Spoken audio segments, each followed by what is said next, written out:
Welcome back to Gruber Motor Company and the Gruber Morning Show. We have three platforms, streaming platforms here today. We've got our TikTok friends, we've got our Instagram friends, and YouTube just joined us. And we're going to have fun again today and talk things EV, answer questions.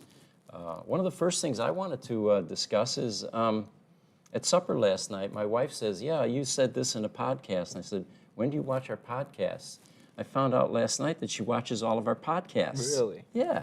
That's awesome. And even more interestingly enough, in our shop, Gruber Motor Company, the guys over there watch our podcast too through Instagram. Fix your mic. Fix my mic? Okay. Falling into your shirt. You know, we got these different mics, guys. By the way, let's just talk about that for a moment. We used to have these boom mics, right? And anyway, they weren't working real well. You know, they were low. We were getting feedback, so they would dial them in, and they never were right. So I bought a mic at a garage sale from a guy that used to have a podcast, and we were using it about 3 weeks ago or so. And I didn't realize it, but when I was talking right into the mic, it was fine. As soon as I turned my head to look at him, and the entire podcast was like that. Yep. People said, we can't hear you, you know? So anyway, we finally got these little clip-on mics, and they seem to work much better. Agreed. So the first thing I wanted to discuss with you guys is the Tesla Fremont factory apparently is going through some expansion. And actually, Elon recently tweeted on Twitter, he said that the Fremont team is kicking ass. And a recent flyover with one of the drone guys indicates that there's some construction activity going on. Now, before we get there, I wanted to talk about this plant. I went to the Fremont plant a couple of years ago. We were invited by Tesla to meet with their procurement team because we helped them buy old parts for the Roadster. And we were amazed at the size of this place. I mean, it's easily over 1 million square feet, you know, and racetrack out and back, and right in the heart of Silicon Valley, right off the freeway there. It was actually built in 1984 with a joint venture between General Motors and Toyota. And it was a GM plant between 62, let's see, it had been a GM plant between 62, oh, I'm sorry, it opened in 1984 with a joint venture between GM and Toyota, but it had been a GM plant between 62 and 82, making cars and light trucks. They finally closed the plant, GM did, because it was one of the worst in terms of quality, productivity, absenteeism, and worker safety. But here's the real kicker. This thing sat vacant for a number of years, depressed property, right? Elon comes along and buys this place for $42 million. Now, that number is staggering to me because we've got houses up here in Phoenix on Camelback Mountain that are $40 million. This place is, you know, over 1 million square feet. And what a bargain. Oh, yeah. What an incredible bargain. Just to show you at the time, and this was in 2010, when Tesla bought the plant for $42 million, just a mile away, they were building a Solyndra solar panel factory, less than a mile away, smaller than the NUMMI plant, and it was going to cost $733 million. So, you know, I'm convinced that Tesla probably wouldn't be where they are today if it wasn't for that gift falling in their laps. Agreed. And location, right? That's in Silicon Valley. Right in the heart of Silicon Valley, right. This isn't Pocatello, Idaho. You know, I could perhaps understand it, but yeah, an incredible bargain for them. So what they're currently doing, apparently, is they're filing permits to expand. And what we're getting is that on the second floor of the main assembly building, they're getting permits to build a battery production line. Now, battery production for Tesla was typically the domain of Gigafactory in Sparks, Nevada. But it looks like Tesla is beginning to expand their battery capacity or their battery production capacity, which is probably because of the demand for the vehicles. Tesla does not have a demand problem, by the way. They have a production problem typically, which is a great problem to have in business. If the demand is consistent, you're always fighting to make, to fix production. So let's see what else we have on this. The Fremont plant. It has been running at capacity about 20% above what has been considered its maximum. What we heard when we were at the Fremont plant, by the way, it's a palatial building. It's gorgeous on the inside. I mean, I looked at one of the doors that we went through, the conference room door. It's a $3,000 door.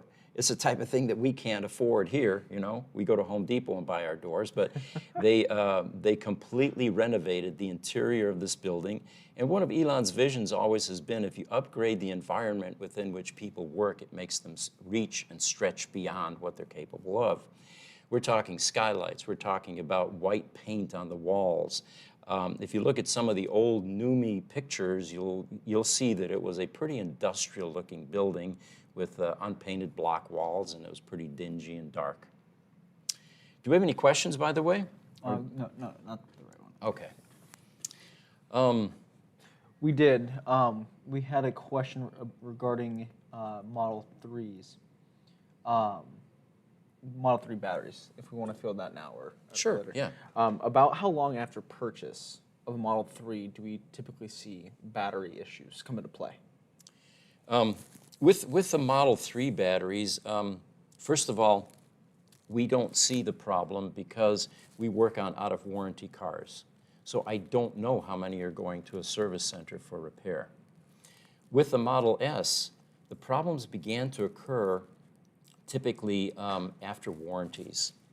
And you know, they have an aggressive 8-year drivetrain warranty and a certain number of miles that you can attain. So we're not a good barometer for how the Model 3 batteries are faring, but I would venture to say that with an improved design with the 2170 cells, that it's probably going to be a better performing battery than the Model S for a number of reasons. You know, the Model S, just the seals alone were a problem. Water ingress, you know, and or water laying on top of the battery, rusting the bolts, and eventually migrating into the pack if you live near a coastal area where you had some saltwater migration. So that's all we know about Model 3 batteries, guys, although when they come off warranty, we'll have a lot more data for you. Because we won't see them until then, right? Exactly. Everything covered up until that, everything that happens up until that point, will go to Tesla, and they take care of everything. It's only once it reaches outside that warranty do third parties get involved, and independent shops like ourselves. There's a powerful financial incentive. It boils down to free versus having to pay for service. Yeah. And a customer given that option is most likely always going to select free. Agreed. As a customer myself, I agree. All right, any other questions? Yeah. We got a couple questions back here. A couple from TikTok. People want to know, first, are we an EV company, and do we provide training? Okay, are we an EV company, and do we provide training? We're an EV company in the sense that we repair electric vehicles, and we're confined currently to Tesla. Eventually, that will include the other up-and-coming platforms from Lucid to Rivian. I don't for a moment believe that any of those newly emerging EV manufacturers are going to be able to build their service delivery structure. We need you to pull your mic. It keeps falling into the side. Okay. How's that? Yeah. So we don't believe that the other manufacturers are going to be able to keep up with service delivery, and they're going to outsource. They're going to find companies like us that already have a set of skills related to working on EVs. And with Tesla really being the benchmark, that most likely will get us a lot of future business. Okay, and we got Milan saying hello from Serbia. Serbia, welcome. And then we also have Real Gamer saying hi from Seattle, and he wants to know, just wondering what you think, how Tesla is dealing with supply chain issues regarding chips. Will this further delay production of products like the Cybertruck? All right, so the question for the rest of the platforms, if you didn't hear, was how will supply chain problems affect Tesla, and will it delay the Cybertruck release even further? You know, being a manufacturer ourselves, what you find is that vendors typically treat their upper level customers much differently than the small customers. Tesla has grown into a gargantuan, type organization where any vendor is going to do everything they can to keep them happy. And when there's limited supply, they're going to funnel that to the companies that they most want to impress and preserve business with. So, having said that, I think that Tesla probably isn't going to have as hard a time as the newly emerging EV manufacturers. But then there are, of course, issues with, well, let me give you an example. I tried to buy oil-based paint a few months ago to paint the racks that we're installing in our new service center. I used to go down to Home Depot and I could get safety oil-based Rust-Oleum gallon paint for about $34 or so. Suddenly I began to realize that paint's no longer available. I started to ask some questions. Do any of the stores have them? Nope. There was a Rust-Oleum plant fire somewhere, and they're still recovering from that. And apparently all the paint must have burned up, or they sold it all in the meantime, and what was left in supply. You have these unexpected events in a supply chain that often create hiccups. It could be global disasters. It could be floods. It could be a plant in Singapore that is most cost-effective at making certain types of chips. And no one has really decided to build those anywhere else because it's too competitive. Well, when that plant has a problem or shuts down, or there's a change in the political structure, or whatever, it can affect global supply chain. So to answer the short version of that answer is, I don't think Tesla's going to have as much of a problem as the other companies. And will it delay the Cybertruck? I'm sure there are other reasons that the Cybertruck is being delayed. And it could be priorities and demand for other product. Although I think there are, 1.5 million pre-orders for that truck? Something around in there. Yeah, there's a lot of them. All right, we got another one here on TikTok. We've got one on Instagram after this one.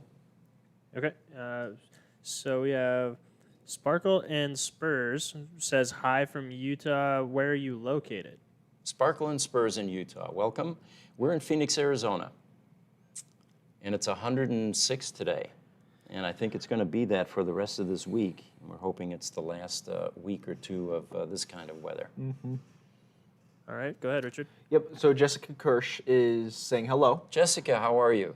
It's one of our YouTubers, famous in the Starbase world. And she has asked if we have gotten our hands on any 4680s yet. No, we have not gotten our hands on any 4680s yet. They are cool little, soup cans, basically. And if any of the viewers out there want to donate one to our cause, we'll pop it up here at the table and we'll show it. Sandy Munro has one, but he's got lots of them now since he's taking packs apart. But yeah, they are pretty cool, aren't they, Jessica? She says, hey, good to see you all. Okay, and I'm going to pull a couple more questions if you want to move on to the next. All right. All right. What do we got next? Well, what I have here is Toyota is making a bigger splash in the EV world. They're going to invest $2.5 billion in a battery gigafactory in North Carolina.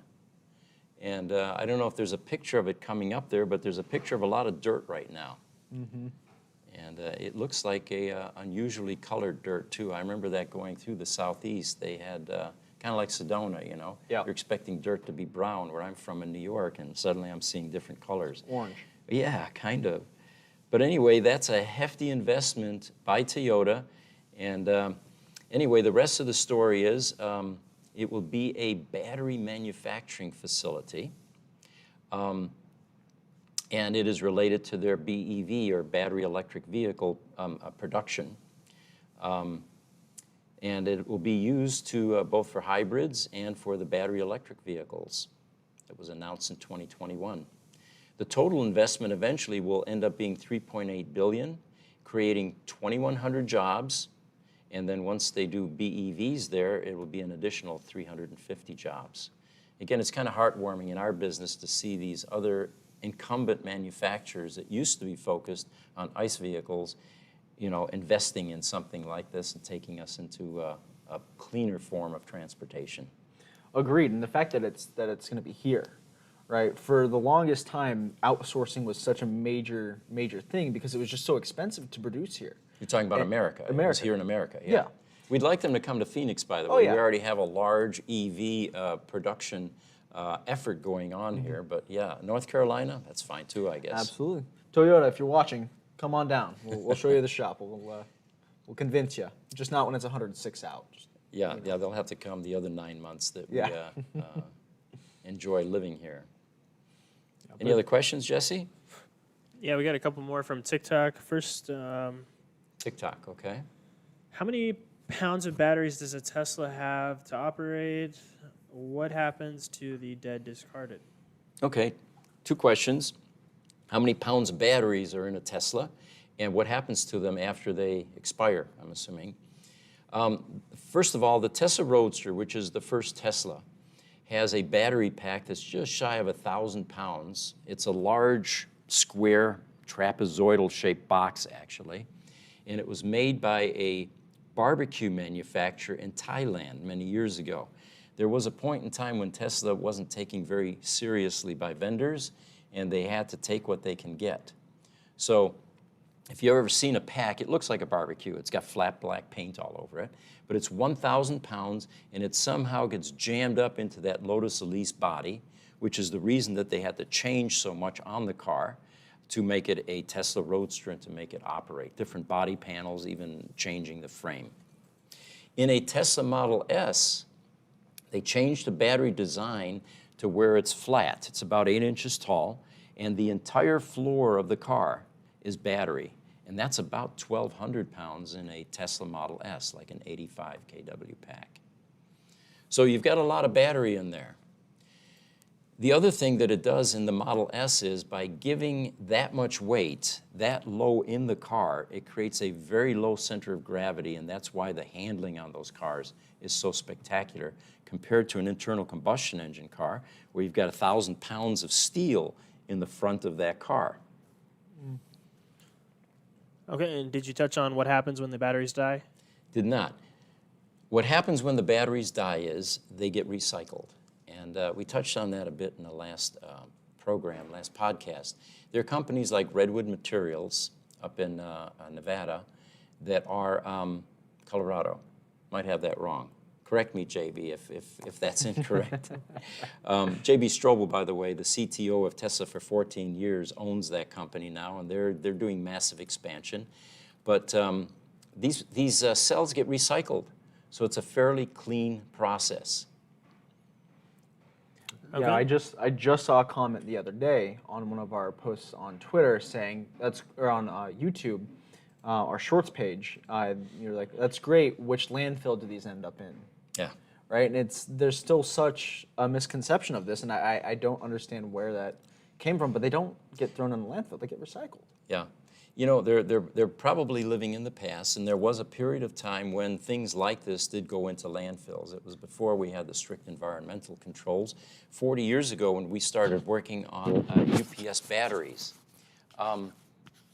there were battery modules that once they expire, and it's usually about 2 to 3 years or so, they would get thrown away, and they would end up in landfills. Now you had lead-acid batteries, you know, lead and acid, which are pretty toxic to the environment, in amongst the rest of the stuff that was decomposing. One of the things we pioneered actually 30 years ago was we found a way to take these UPS battery cells or packs and open them up and replace the batteries and then responsibly recycle the lead-acid batteries that were in the packs. And recycling is not that complicated in a lead-acid battery. What we did was you cut the top off, the plastic top, you pour out the acid, you mix that with baking soda to neutralize it, you end up with salt water, and now you can pour that down the drain. It's perfectly safe. Then the lead gets melted down and recycled. It's no longer virgin lead, but batteries don't care. So they now make new batteries. Okay, and so we have some more questions from TikTok, but we also have a couple on YouTube that were kind of related. So Anthony wanted to know, what are your thoughts on the serviceability of the new Tesla 4680 packs, which is I think we've talked about that a couple times. If you want to touch on that quickly. Sure, the 4680 cell, the soup can size, larger cell that Tesla is now beginning to get excited about in their Model Y. The serviceability issues, which Sandy Munro really made us aware that there were some issues from a service standpoint, since it was heavily podded and the accessibility of the cells isn't the same as it is in the Roadster and in the Model S and the other Tesla platforms. Our simple answer to that is we live in the world of impossible and we make it possible, and we're going to innovate and figure out ways to repair these batteries. Until we get one, though, we're not going to be able to have much information for you, but we will solve that problem. And again, a plug for the donation. If any of you just so happen to have one, send it on down. We'll take a look at it. Yep. Okay. He's talking about a 4680 cell, if you have a spare one kicking around. Okay. And you got one, Richard? Yeah, we've got a Okay. few. So we've talked about this before, but what do you think about EV swaps? Kind of like the crate engine swaps. The battery yeah, swaps. Yep.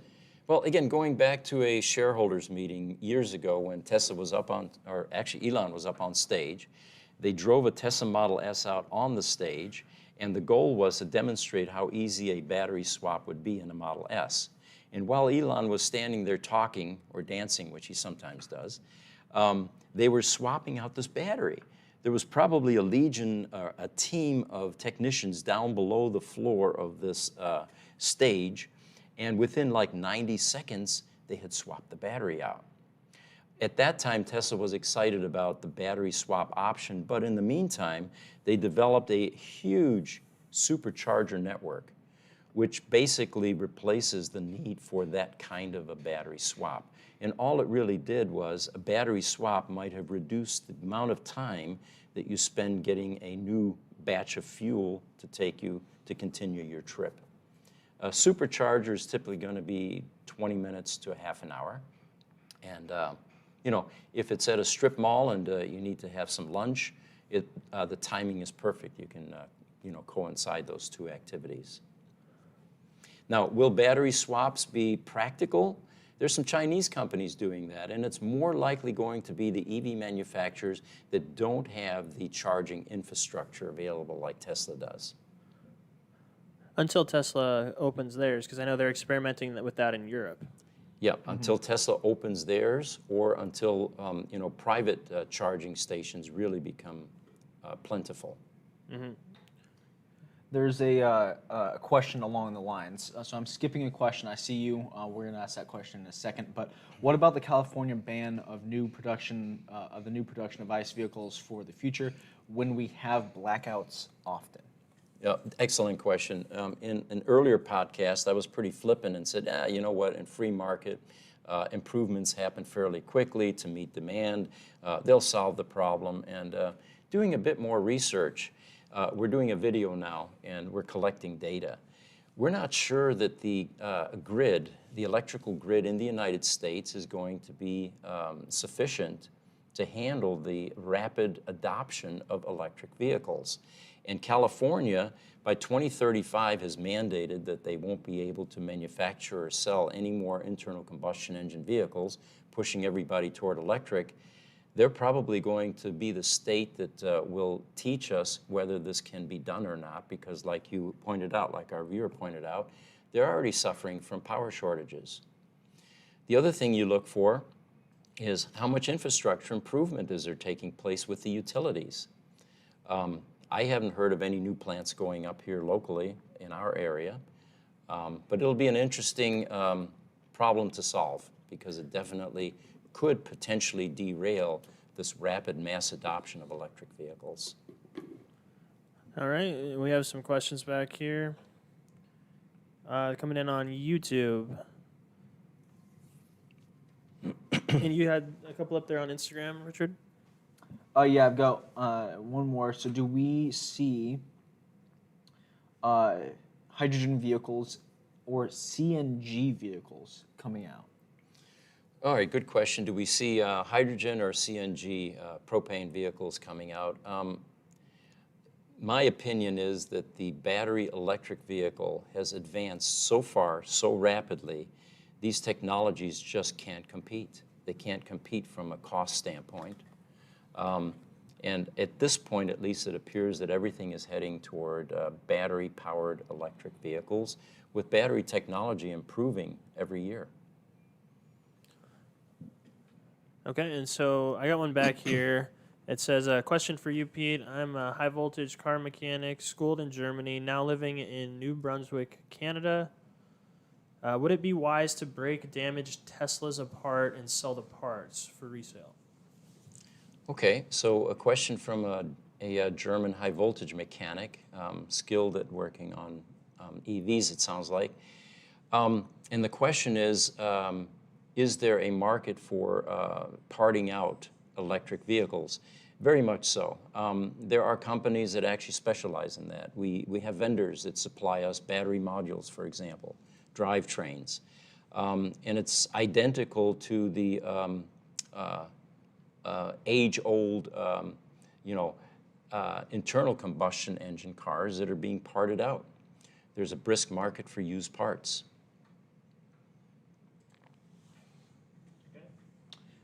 The question over here, when do you think Apple will join the EV race and announce a partnership?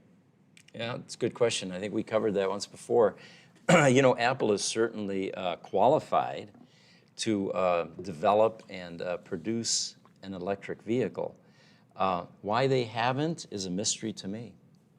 Well, I heard not too long ago, I think it was in preparation for one of our morning shows, that they were headhunting people from Tesla, Lucid. I think they even took a few people from Canoe, in a massive. Oh no, we did talk about it because they were trying to keep it under wraps. So it seems like they're working on something. As far as like when, though, hopefully soon. We don't know see. what kind of technical issues they're running into, and yeah. But Okay, so we got some more questions back here. We got them Sure. coming in. This one is from YouTube. Phoenix-based DIY EV builder here. Can you identify and replace a bad BMB board on a Model 3 long-range battery? I have a BMB communication issues and a bleed in voltage sense issue. Salvage car, so no warranty. Okay. Yeah, it's a problem with Tesla salvage cars. It basically puts you back into the do-it-yourself world. There are very limited tools available to a do-it-yourselfer. I had a customer come by earlier in the week that said, you know what, I'm about to be retired. I love the concept of battery electric vehicles, Teslas especially. I'd like to buy a broken one and just do a do-it-yourself backyard effort to make this thing operational. I dissuaded him. I said, it's restoring an electric vehicle is nothing like an internal combustion engine vehicle where you have ample parts, ample resources, and lots of technical data available to guide you. With an electric vehicle, it's a whole different animal. And there are certain tools that you will not be able to have or have access to, such as toolbox software. And then, of course, all of the variations that occur within the car regarding firmware redeployment. How does a backyard mechanic do that? You can't even change a door handle on a Tesla without redeploying firmware. Most of the modules are intelligent. So that's a tough one. I don't think that the DIY effort for electric vehicles at this point is an attractive one for the average person to go out and buy a broken car and restore and recover it. Okay, and we got a couple of Roadster questions here from YouTube as well, and then we'll switch back to TikTok. Okay. What do you think a bricked 08 Roadster, 40K miles is worth? I'm going to make an offer. I'm going to make someone an offer. And then he has a follow-up. How does higher miles devalue a Roadster? Seems 90% of the car can be rebuilt over time. Okay, so we're talking about a brick Roadster, and let's define that for the rest of the viewers here. A brick Roadster is a Roadster that will no longer charge. The battery is dead. And that's one of the design flaws in a Roadster. Unlike the other later Tesla platforms, if the battery goes to 0 miles, it does not mean the battery will no longer take a charge. In a Roadster, that's exactly what happens after a couple of months. And the only way to recover that Roadster, if it's within the first 6 months or so, is a company like ours that can actually recover the battery pack that is bricked. The Roadsters that are bricked longer than 6 months or so are now called hard bricked, and those sometimes go up for sale, and somebody will buy that as basically garage furniture because they can't drive it, and then wait for a Tesla new replacement battery pack for the Roadster, which the wait times are oftentimes years, 1, 2, 3 years or so before your turn comes up. What is a brick Roadster worth? Typically on our Roadster matchmaking site, on our website, they sell for about $60,000 to $70,000. The second part of that question was, how does mileage affect a Tesla? Well, the mileage consideration in a battery electric vehicle comes mostly from the stigma attached to internal combustion engine vehicles, where mileage typically does translate into wear and tear in a number of different categories. Engine needs to be rebuilt, the transmission is on its last legs, and it just goes on and on. In a battery electric vehicle or a Tesla, mileage doesn't really have that huge an impact. Obviously you're going to need to go through brakes. You may have some suspension components that need to be replaced. But with an aluminum body and a battery that can be replaced in a drivetrain, mileage on a Tesla or any battery electric vehicle should not affect the resale price as much as it does. And eventually people will figure that out and not pay as much attention to that. But in the meantime, mileage definitely plays into it. So if you get a high mileage Tesla, it's probably going to be less expensive than a low mileage Tesla. All right, I'm going to switch back over to TikTok here real quick. It says, do you think we're going to be able to upgrade our cars as far as power and battery size? Are we going to be able to upgrade the electric vehicles as far as battery size and power? One of the things I'm waiting for is independent companies to jump into this and begin to offer options. Take your Tesla Roadster, for example. Tesla is making one battery pack. It's a 80 kW now pack, and that's the only size that you can get. We've often explored and talked about what we do in critical power, which is an uninterruptible power system is a device that keeps the power running when your power goes out in a computer room, a data center. Well, a customer may be starting small and eventually grow that data center with additional servers and additional infrastructure.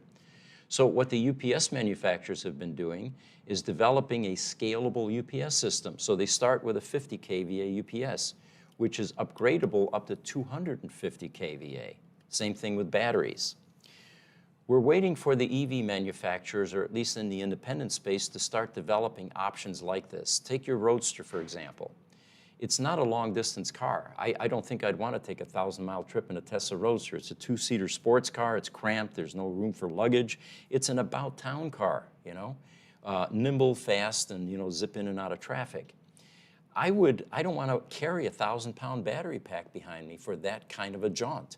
I might want a much smaller, lighter battery, which is going to improve my 0 to 60 time tremendously, and use it about town. And it's also less expensive. And then later on, if I want to upgrade and I need that additional few hundred miles, I can always get additional plug-in modules, which is what they do in the UPS world. Mm. You still keep your main box, but you plug different power modules into it and additional battery packs. I think cars are going to go the same way eventually. And then, of course, you have the whole tuning aspect. Yeah, you have a drivetrain. You've got a three-phase AC electric induction motor. It would be cool if we had laptops and we were able to dial in different performance levels. Take a Tesla Roadster again, for example. You can overdrive that power electronics module. You're not going to be able to drive it on the freeway for 20 miles that way. But for a quarter-mile run, you may want to overdrive that thing and improve your quarter-mile run. So it's going to be independent companies, though, that are going to come out with these add-on features, aftermarket type products. I think the manufacturers are going to be much too focused on developing additional products and taking care of the heavy demand for their standard off-the-shelf products. Okay, and before we jump over to Instagram, we have one follow-up from the person that asked about the Model 3 BMB boards on YouTube, Chewy. they were asking, I think, do we repair Model 3 batteries down to that level, to finding the B&B issues and stuff like that? All right, so the question is, do we go inside a Model 3 battery and are we able to repair the electronics? And the simple answer is yes. That's exactly what we do well. Unlike taking a Tesla to a service center with a bad battery, your only option is going to be replace the battery. We're actually able to take the battery out, open it up, go in and fix either the cells or the electronics. And sometimes it's something very simple. I think the most interesting one we had was a Tesla Model S that came all the way from the East Coast. We opened it up and we found that one choke, a choke is like a little tiny transformer on a circuit board, was defective. And it fixed the car. Now, of course, that sounds very inexpensive, but getting it open, getting to that part, and of course the transport back and forth, it ended up being a costly repair, but still much less expensive than replacing the entire pack. Okay, Richard, you want to pull one from Instagram? Sure. Let's take a look. All right. Are cobalt batteries an option? I hear they're coming, and Tesla's excited about that technology, but other than that, I know very little about it, so I'm not equipped to discuss it this morning. It's a hard maybe. Yeah. You know, what I'm excited about, though, is they keep improving designs. They keep experimenting. They keep innovating. That's what's going to improve and make this product more efficient, less expensive, give us better performance, and eventually create electric vehicles that are less expensive than internal combustion engine cars. And then watch what happens to mass adoption. Mm-hmm. We do have a comment from Jessica. She says, business idea. The Brownsville, South Padre Island / Starbase area needs more Teslas on the Turo network. These areas need more rentable vehicles. Now, you've had some, we've talked about Turo in the past. We have customers that have let their cars go out for Turo-type applications. And a lot of them have been disappointed in the what comes back after they have let these vehicles out. I'm sure that this is not a new problem. Avis, Hertz, all the rental car companies probably suffer the same problems. I remember being a field engineer for Digital for many years, and when we go out of town, we would also have rental cars, and I assure you that the level of care for that rental car was nowhere near the level of care for our personal cars. So, if you're brave enough to do the Turo thing, yeah, there's definitely a market there. Totally. Maybe I should throw my truck up on there, and I don't think it can be beaten up anymore. That's true in that case, yeah. So we've got a gentleman. He says, hi, my name is Anwar from Kuwait City. He works, can Tesla cars work in Kuwait with extremely hot weather? Well, it's similar to here. I think Kuwait's hotter. Yeah, so question from Kuwait. Welcome, by the way. I didn't realize we were that global, but we just went through this actually with a Tesla Roadster. We had a gentleman on our podcast, one of the first the first Tesla technician actually, and a oil sheik in Dubai had problems with his Tesla Roadster because it was too hot. It was power limiting, which is what the Tesla does if it senses that the power electronics module is overheating. And it protects itself and it limits the amount of power that you have available. The cars will function. The early Tesla Roadster design has been much improved. And yes, like Richard points out, Phoenix, Arizona has been 109, 110 or so for the last week. Today's our first reprieve at 106. But the cars do not have any issues with heat, even in this kind of heat. And, we'll get up to 115, 117 at times here in Phoenix. Hopefully not until next year. Mm-hmm. I think we're on the up and up here. All right, if you have any... we've got some additional items here. There's an insurance company, AXE, I think it was. AXA. Yeah, that wanted to show how a Tesla would fare in an accident. So they released some video footage that a Tesla could catch fire during a crash, which is true but very uncommon. So what they ended up was they staged a accident.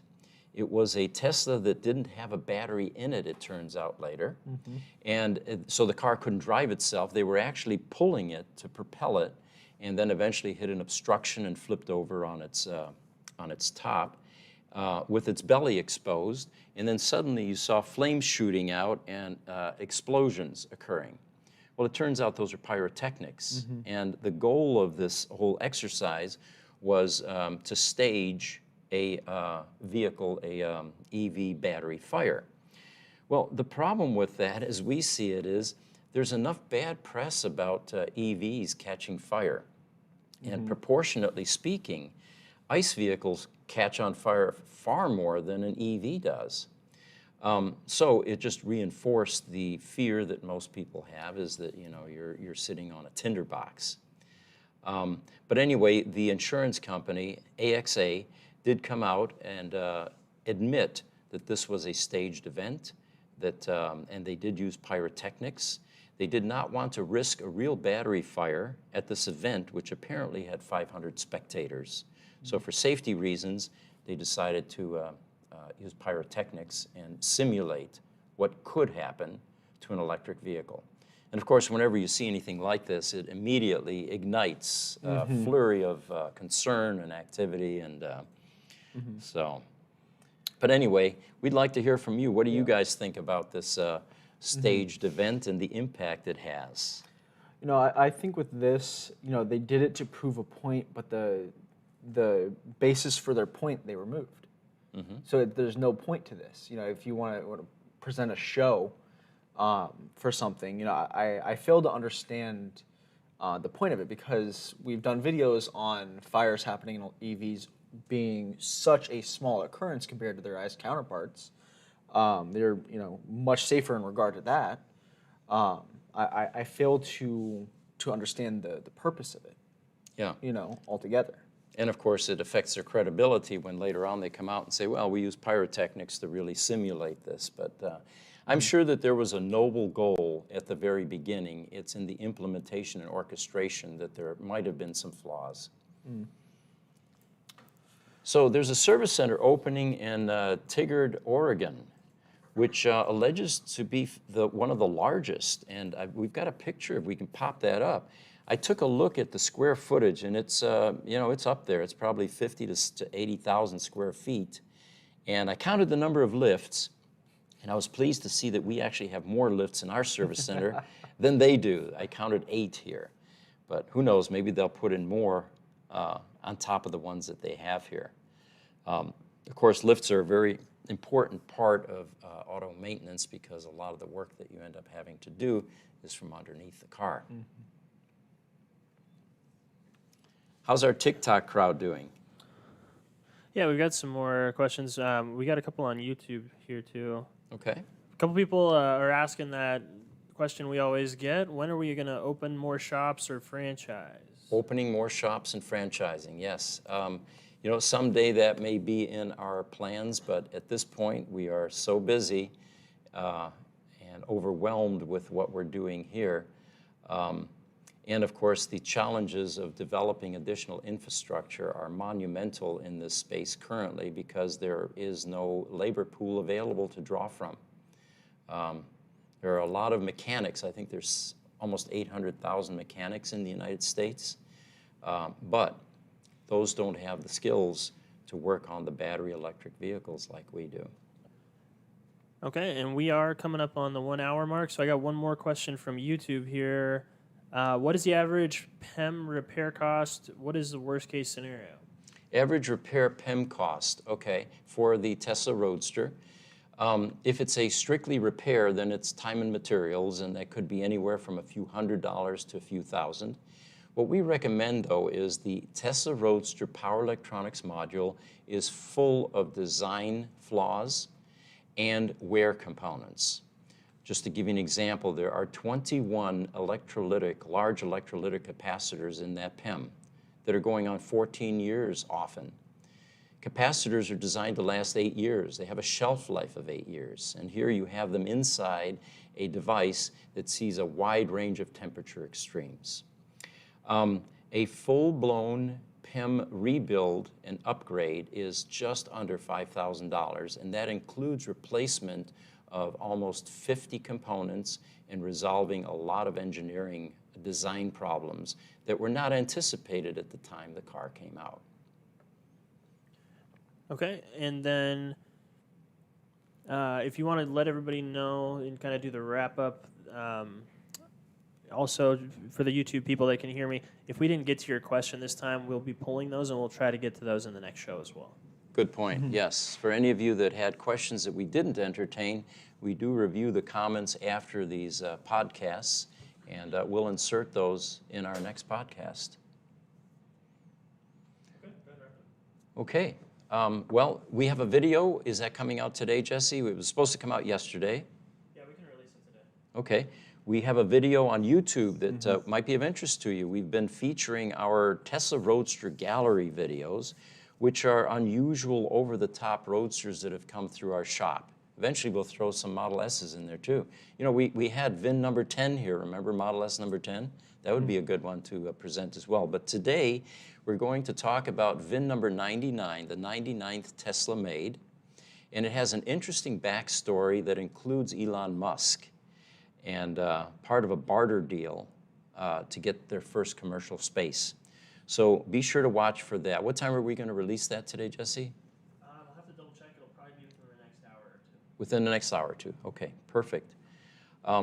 Again, we enjoy having our podcast with all of these streaming platforms. And We'll see you on Tuesday. we'll see you on next Tuesday. Correct. Thank you all for joining us. We'll see you next Tuesday.